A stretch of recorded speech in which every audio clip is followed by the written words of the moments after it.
Mikhail started with the social seems to have taken the back seat. And I think that lots of people in social work think that the social has taken too much of a back seat. And that policy and politics have been interested in other things than the social. And this is certainly true of the students that I meet working in social work education, because students are saying, well, actually, they don't feel that there is a confidence uh, in social work and its future. Well, I have a great deal of confidence that social work is going to be important. And so for some time now, I've been going around talking to people about this subject, why social work is important. I've been trying to understand it. I've been struggling with it. And I hope you're going to help me again to struggle with it a little more. I'm going to talk from the opposite point of view, because I don't think that social work should be completely directed by social policies and the politics of the social. I think it should be, it should develop from what social work is and its relationships with the human beings that it works with. So that's where I come from.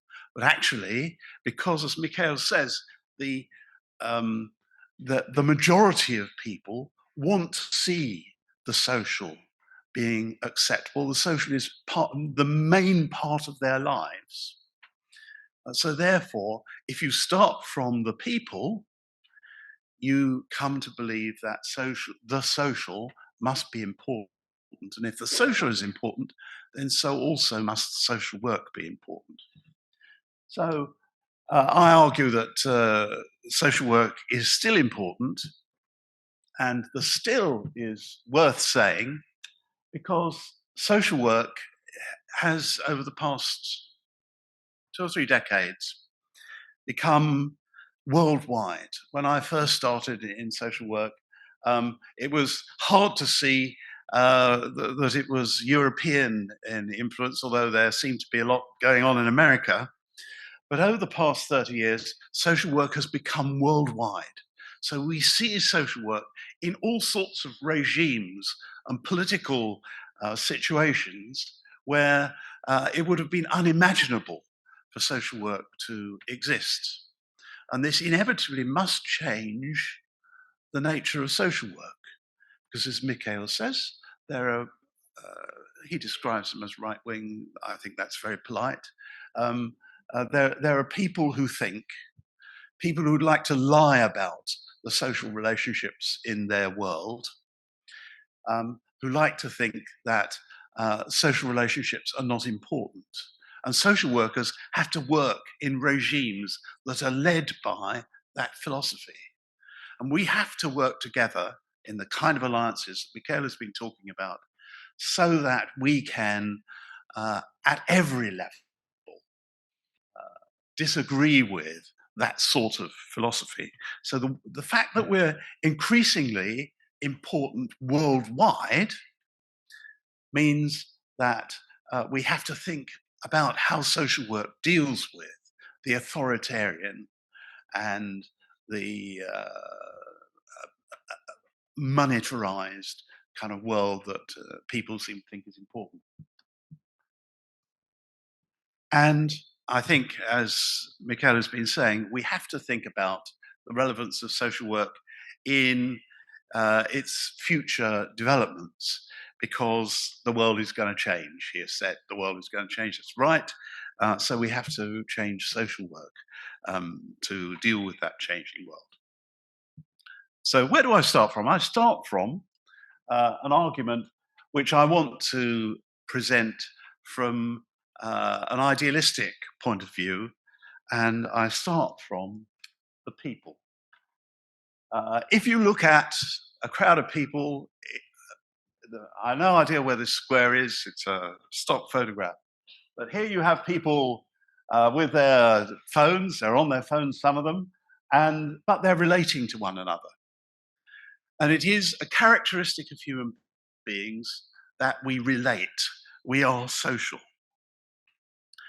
And social work is important in any political and social system because it represents the public importance of the social in our lives and in our structures and in what we do. It's all very well to have policies, it's all very well to have governments and this, that, and the other, and it's all very well to have economic development and growth, but what social work says, by the mere fact of its existence, the mere fact that we're doing this work, we're saying to people, social relationships between human beings are important. And every time we do our piece of work, every time we become a public body doing important work in our communities, we are saying the social is important as part of our humanity. So this mass of humanity is doing something social because all humanity is social. And social work is important because it is the institution which represents society's intention to improve the social in our human relations. So, social work is the institution which represents the fact that we want to improve both the human and the social in what we're doing, and we want to improve well-being. Now, some people say, well, we're really interested in social change, but I don't think this is true of social work. Social work has always wanted to improve society and improve humanity. So that well-being in society is important. And it comes from this assumption that the human being is a social being. It's a social, we're social animals, if you like. And all societies, therefore, consist of human beings with social connections among them. And if humans are social, then it's the connections which mean that societies function. And for societies to function, they need to be the site of cooperation, mutuality, and solidarity. They can't be anything else. They cannot be specifically individualistic. Yes, human beings are individual, and their individual improvement, development is important, but they can only do that as well improving their social connections. So to improve any society, human beings have to strive to improve as individuals in their own human lives, and a lot of social work is concerned with doing that. But they also have to strive to work better together, to be collectively, as human beings, in a better position. So what society is about is working together collectively to create a society which is a better context for their lives. And any society, therefore, must have a social work profession because most people will carry on and become social, will become more human, and will improve their lives as part of living. But many people will find that difficult, will find it a struggle. And so, therefore, it is right that any society has a profession that helps with this process of human and social improvement. And my argument is that what is required is for us to participate in what increasingly we're calling co-production, to co-produce that collective and individual striving. And Michael Rosell talked earlier this week about making social agencies and social help more responsive. I think that's part of co-production. But what I say about co-production is that it's not just about our agency or ourselves as individual practitioners becoming responsive. It is including that responsiveness in the social structures within which we operate. So to me, co-production is an important part of what I aim to talk about. So to summarize what I'm saying, human societies are human beings cooperating. That must be what we're about. And so therefore, social workers have to concern themselves with interpersonal and social structures, as well as the individual help that we offer. And we do that classically as a profession, as part of agencies and working with other professions, as well as in the sort of policy and political structures that Michael has been talking about. But my students tell me, and I know only too well, there are doubts about this. There are critics. There are people who say, we don't need this social work. We shouldn't have it. It's not important. It's not valid. And I want to say to you that I think these doubters about social work are doubters because they believe in individualism. They believe in competition. They believe that people should compete.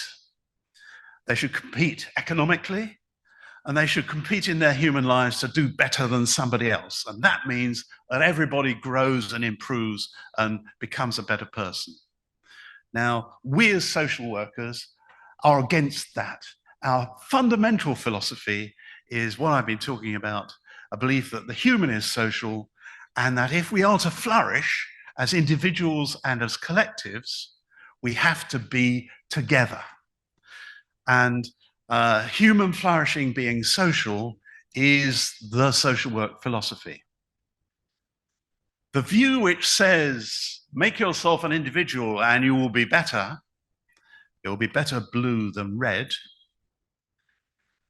is to say that individual growth is free and liberating. It makes it possible for you to be all sorts of things. A much better person, a blue person rather than a blue butterfly rather than a red butterfly. And what this is saying is, it is denying the cooperation in flourishing in collectivity, and is saying only competition works as a way of stimulating growth. What I'm wanting to say is this is unacceptable to social work. Social work brings together a range of collective activities which it tries to incorporate within itself to deny this individualistic, competitive approach to the world. So I then moved to say, well, what is this social work then?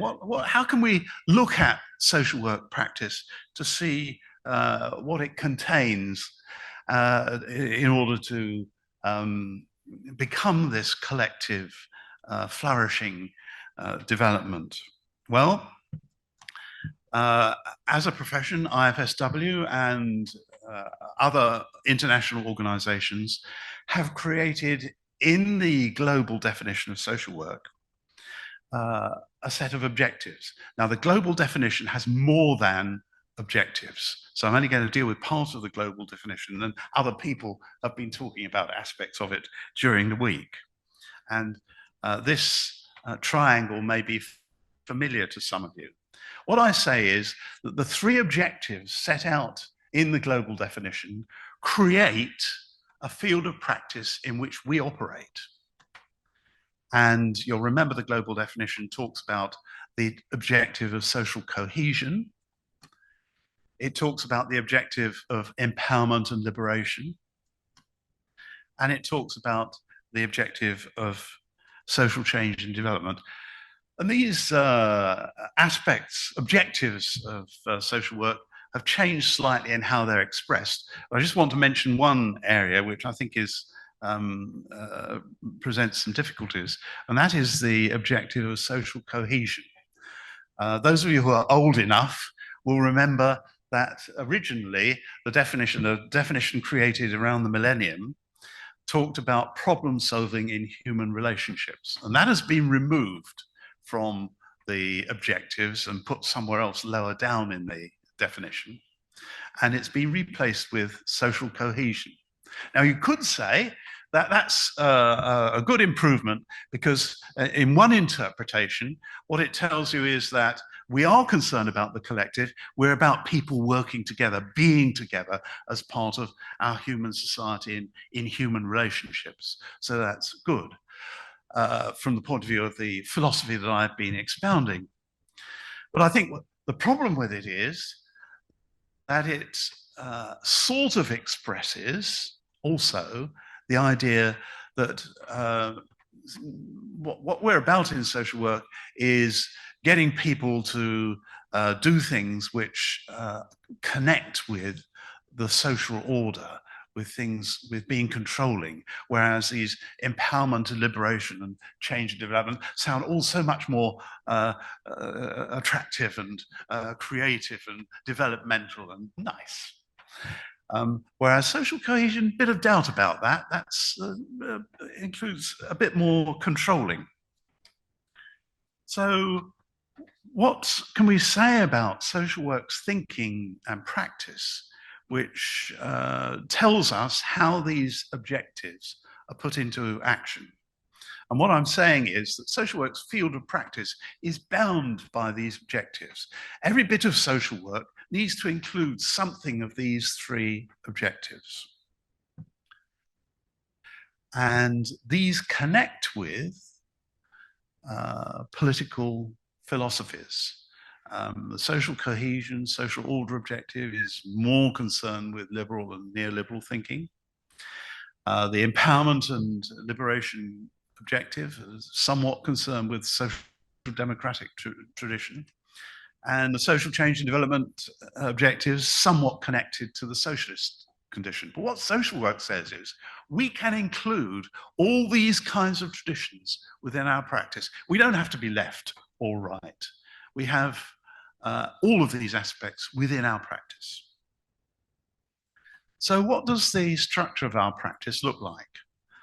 Well, for me, the diagram is up the other way now. The triangle has changed. First of all, we have a range of streams of thinking, which in my books, which Herbert has mentioned, I've spent a lot of time trying to understand the streams of thinking within social work. And then there are social work actions which are concerned with the human personal development work that we do.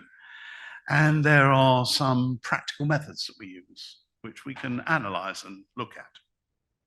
So I'm going to start by looking at the streams of social work thinking.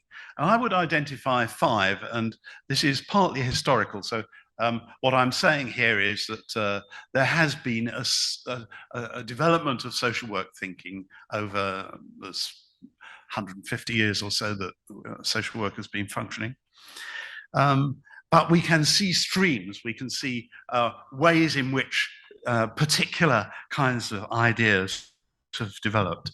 And when social work started, it was about practical philanthropy. The social sciences were developing. We were hoping to use social science knowledge. And a lot of social workers were concerned with moral and religious guidance and giving people advice and support. It was a fairly practical sort of thing. In fact, social workers saw themselves as the practical end of the development of social science and social thinking. So out of this emerged a number of ways of thinking about how to do this kind of job.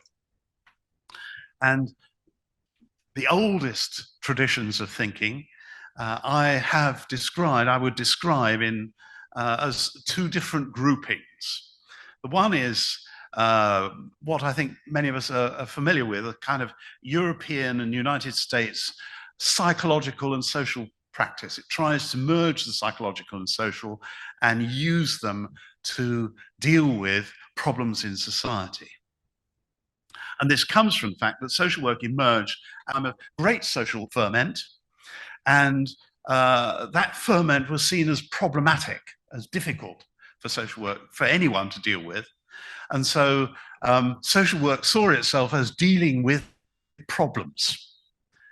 And this persists. Now, the thing about these streams of social work is they're not unchanging. They continue to develop and have new ideas. So until the 1950s or so, you would have seen that social work was very much about identifying problems and getting people to change and getting social systems to change.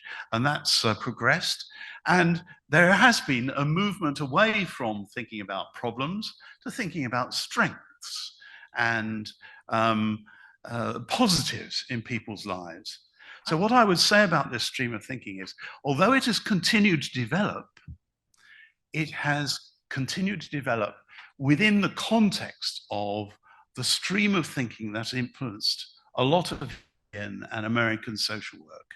It's about people's psychological and social problems and resolving them, not looking at the strengths and positives that people should be involved in.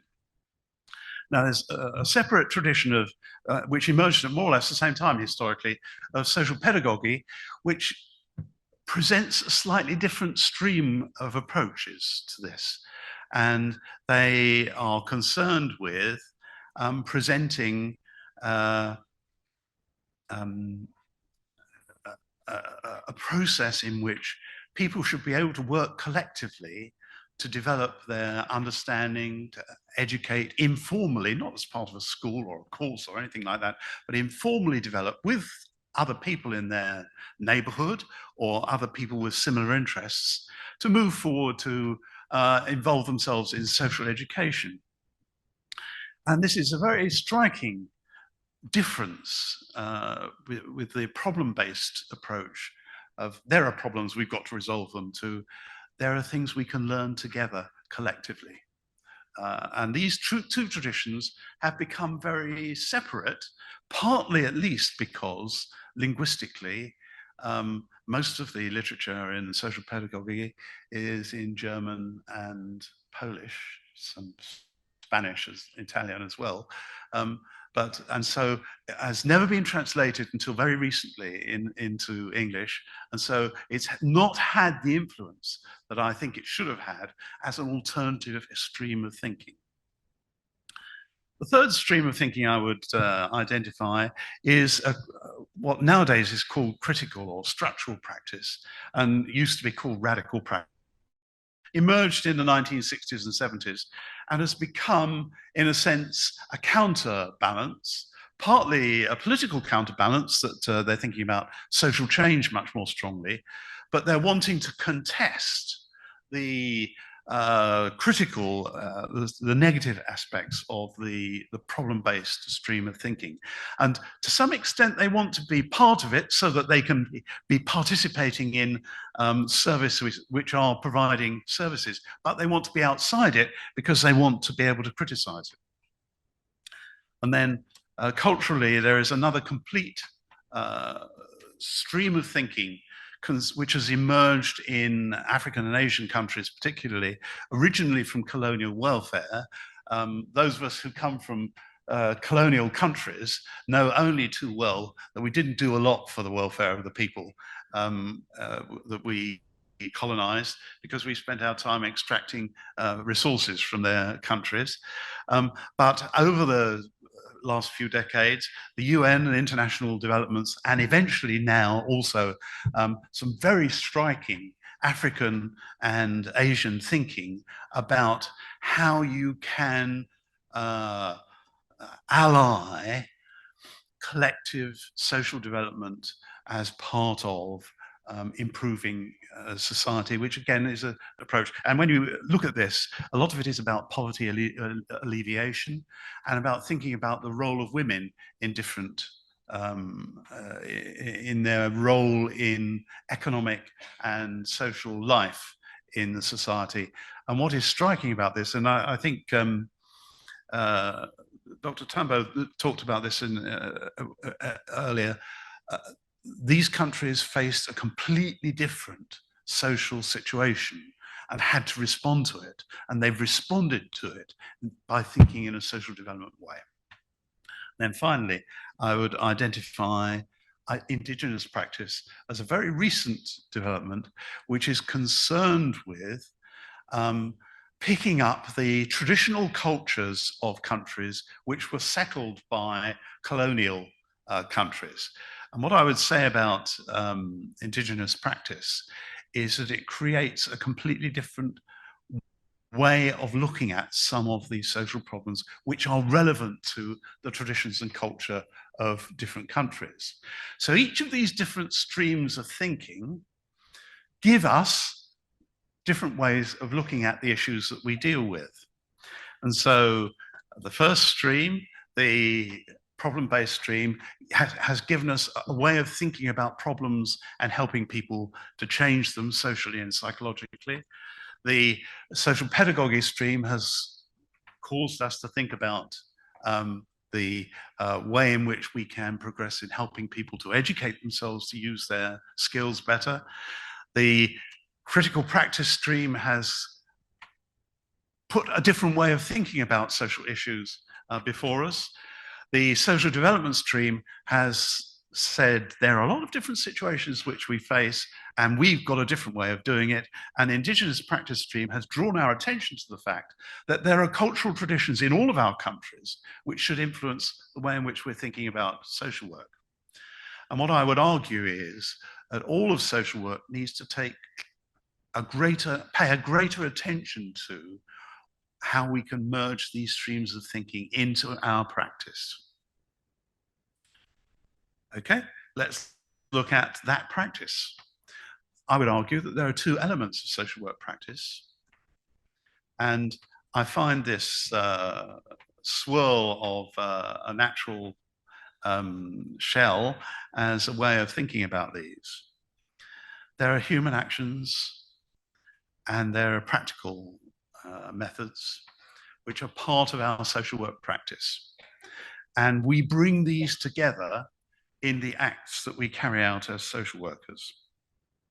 Now, the human actions partly come from the traditions that we have had in psychological and social practice. Now, you'll notice I'm talking about actions and not interventions, because a lot of social work texts will tell you about social interventions, and that's what social workers do, they intervene. I dislike the concept of intervention, because an intervention pushes its way into somebody else's relationships. I don't want to cross people's boundaries. I want to co-produce. I want to be part of their social lives, and I want them to be part of the structures that I can bring to work with. Interventions are very often not about strengths and flourishing. They're about dealing with problems. And I want to avoid this intrusion into people's social lives. So with that in mind, you know, I'm talking about actions, but also there is a historical tradition within Europe, particularly from our Polish colleagues, but the Swiss social work academic Silvia Stal-Bernasconi has talked about social work very much as an action-orientated science and practice. And when you look at social work, people will call it a caring profession. Well, you can have a debate about that. In what ways is it caring? In what ways is it not? How does it connect with caring in other related professions? For example, the nurses see themselves as being, the experts in caring, and the kind of caring that we have in social work is a different kind of caring. So we need to think about the special aspects of caring in social work. And you could say this about change too. Yes, we're involved in change, social change and individual behavior change. But what does change mean for us? Sometimes we've been called a counselling profession. But counsellors would say, well, our social workers don't really do that because they're part of bureaucratic systems, and counsellors are open and free to talk to individuals about their feelings, about their problems. So all of these concepts that we have in some way need to be debated and in some way need to be explored and understood in relation to one another. So our caring is very often part of how we exercise control. And our justice is not the legal kind of justice that some human rights lawyers talk about. It's about giving people voice. And Mikhail has talked about environmental justice, uh, the justice that comes from having an environment that is going to be positive for the future, rather than a strict legalistic approach to human rights. So we need to think about what these concepts mean in our practice. But these practices, these actions, are about how we're trying to improve the humanity of both individuals and the collectives that we're involved in. And then I want to talk about practical methods, which I don't think we talk about enough when we're being intellectual about social work. There's a long-term debate about art and science in social work, and I want to say that all social work contains elements of artistic activity and scientific activity and scientific knowledge. Yes, we practically provide a lot of assessment and reporting and recording in social matters. Another important aspect of what we do is that we are present in the communities that we work in, and we visit. And that's one of the characteristics of social work that we underestimate. That's a really valuable aspect of social work that we have. And recently, Harry Ferguson has been writing about social work visiting and alternatives to social work visiting for child protection circumstances during the COVID era when you couldn't go and visit. You know, how did you deal with making sure that children were okay if you couldn't visit? And so there's an increasing literature about this aspect of social work. I like to talk about social workers making arrangements. You fix things for people, you arrange things for them to I'm wearing my Ukrainian colors here. I've recently organized for a Ukrainian family to take up their new apartment, which is actually quite difficult to do administratively. And they did lots of this, but actually I did a lot of furniture lifting and removing, and we all do that, don't we? And yet we don't take account of the making arrangements. And we're involved in networking and relationships in all sorts of ways, which most other professions who are involved in these activities don't do. So I will be wanting to argue that social work has a lot of ways of thinking about human development and ways of thinking about practical help that we don't emphasize enough. But we come up against the fact, as I said, we work in agencies. And so we think about social work as agency practice. And I want to say, first of all, that all social work, because it's community near, community-based and individually based, responds first to the community and family care that is there already, the strengths in the family and community. That's the main agency, actually, that we work with. And the community and the family are very powerful agencies in the lives of the people we work with. And we have a range of other agencies, charities, third sector, public organizations. We work with state organizations. We work with private sector organizations, and social enterprises are very attractive and have been very attractive in a development environment, particularly with microfinance. So what we do as social workers is we bring together and operate in a range of different social structures and try to make them work in lots of settings. So what can we say about the agencies that we need in order to do the social work that we want to do? Well, first of all, we want them to be community near. A lot of recent developments in social work have been concerned with making sure that we have an efficient agency, which means it's in the center of town. I think agencies need to be in the communities that they're operating in and working with their community, whether or not it's a locality, a geographical community, or whether it's a community which is a particular kind of person, a group of lesbian, gay people, for example, or other women who are facing domestic violence. We need to be near those communities. We don't want to be in a big office somewhere that's efficient. But we do want to be part of what Mikhail was talking about, a secure social provision in our society against precariousness, the precariousness of the lives of our clients. And that means, I think, the state. We need to be open to the fact that people need more power, need to be empowered individually and collectively. We need to avoid McDonaldization. That means we're not doing routines here. We're not doing structures. We're doing something which is complex and involves human interaction. So we're not making burgers to an industrial process. And we are balancing specialist and generalist activities. So it seems to me, therefore, that a co-production approach to our agency's work is important. I'm going to just print or produce for you a quotation from Östrom. This is one of the earliest definitions of co-production.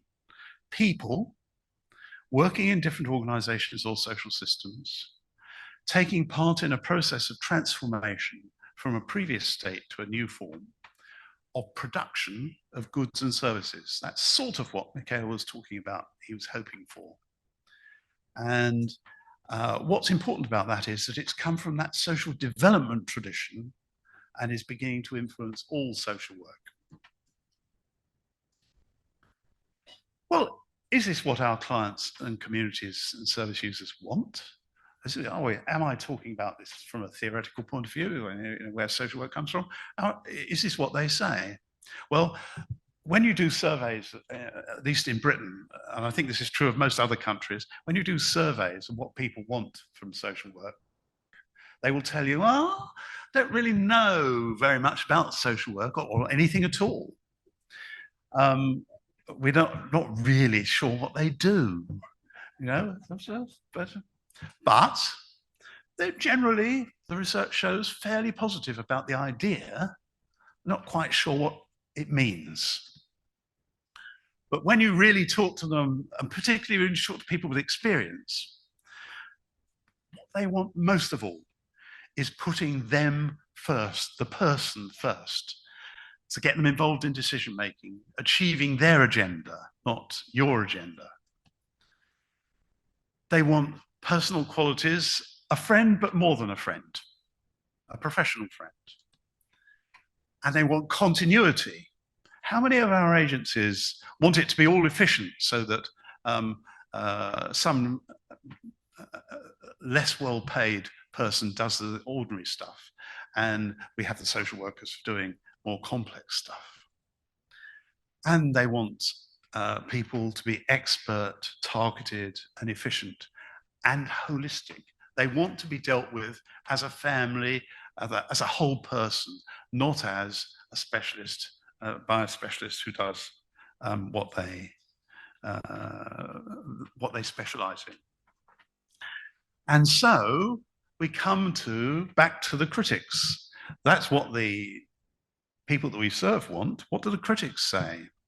Well, those people who take a philosophical view that individualism is most important tend to create a political and economic critique, which Mikhail has talked about in a general way. People should be free to choose what they want. This is the kind of liberal approach.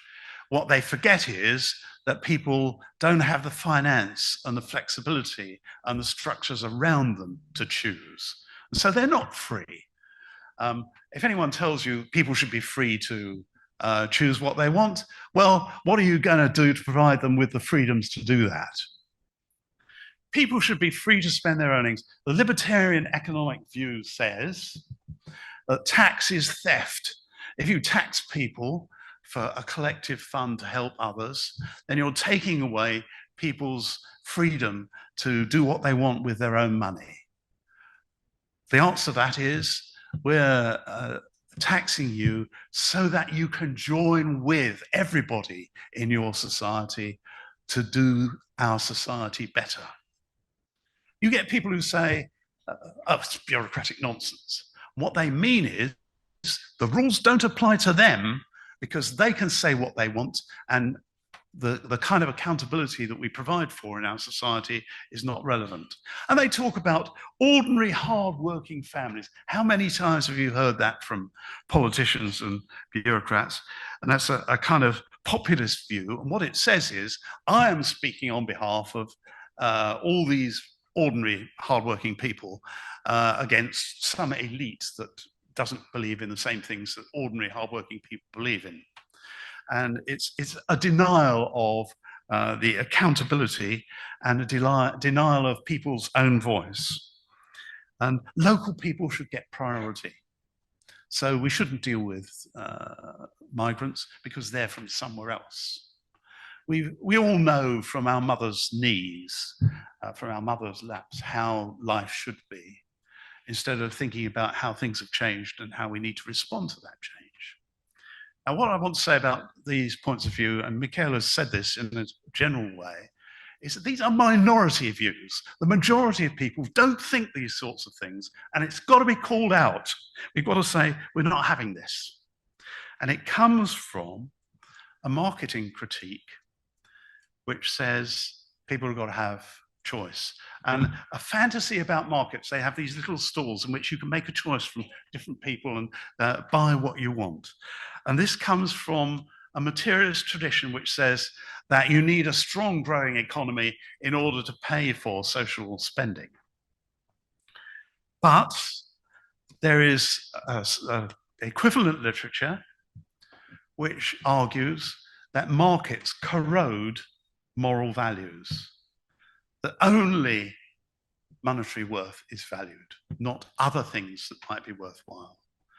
That any profitable behavior is acceptable. If you can make a profit, you can lie, cheat, do anything, so long as it makes a profit, makes money, makes the market better. It compels people to participate. Elderly people in our community have to be part of the private sector residential care market because that's really all they have available. They've been forced into that, whereas they might prefer to be in something collective and run by the state.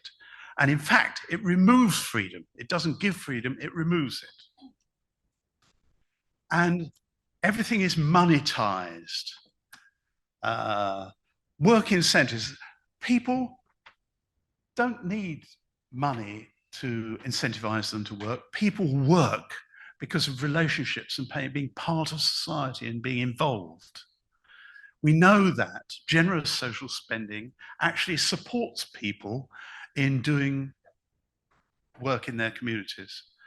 And it devalues psychological and social production. What do I mean by psychological and social production?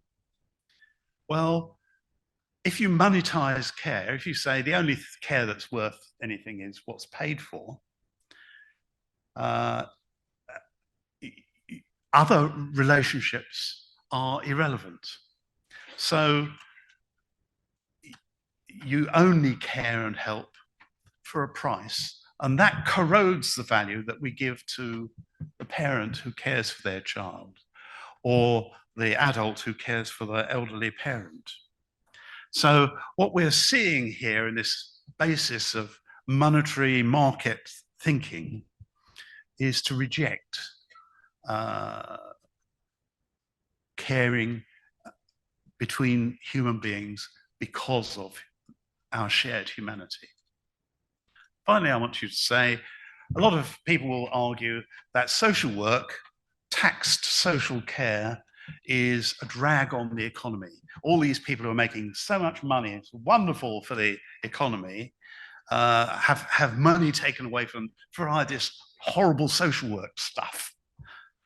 Well, some research has been done on this in the UK, which I'll just draw your attention to some of it.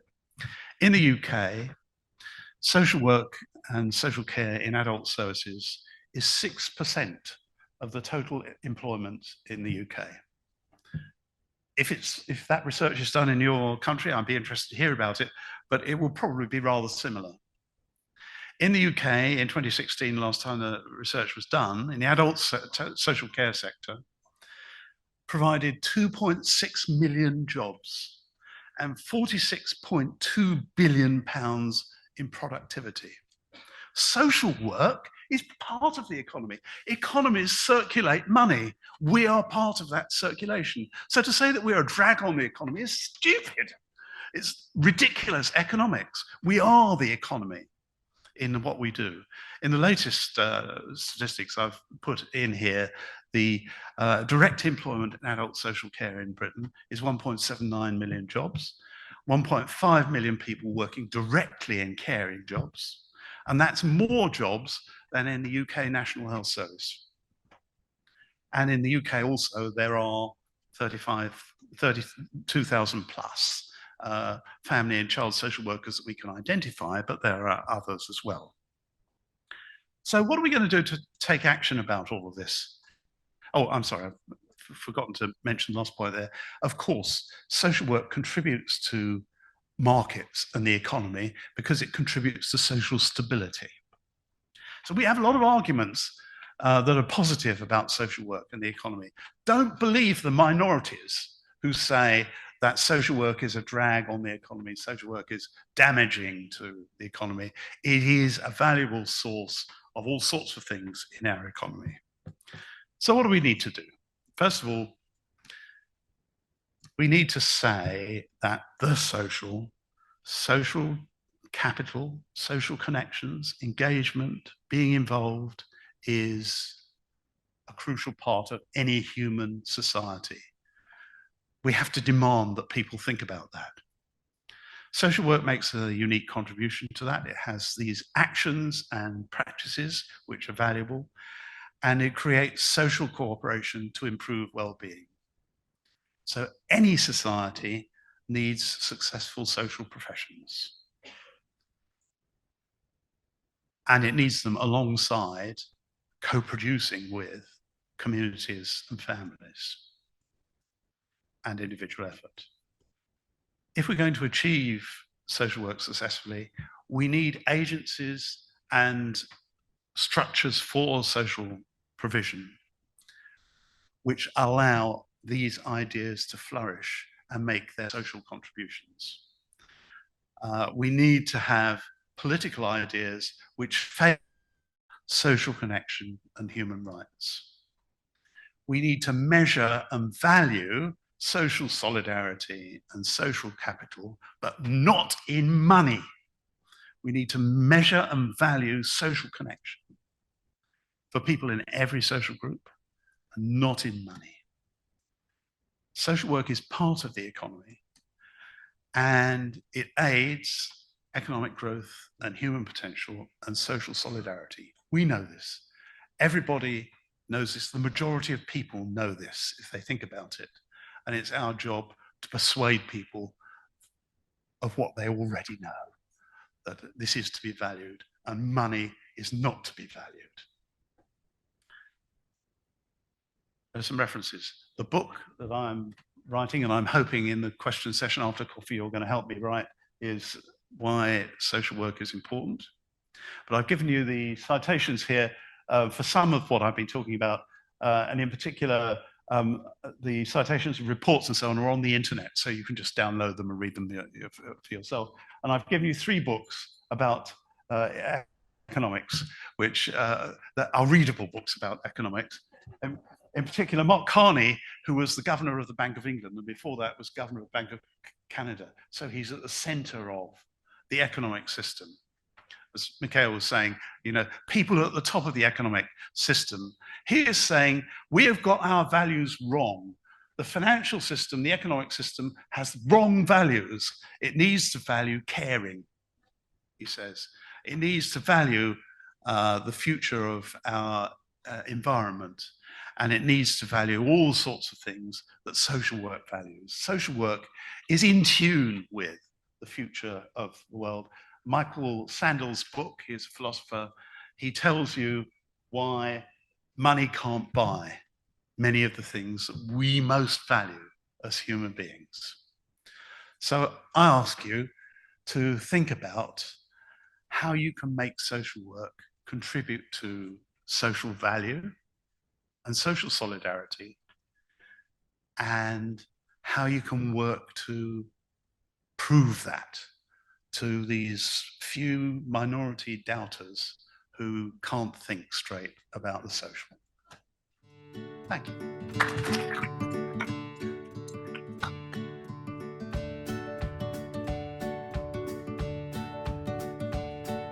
Thank you very much, Malcolm. We will have an opportunity to discuss after a coffee break.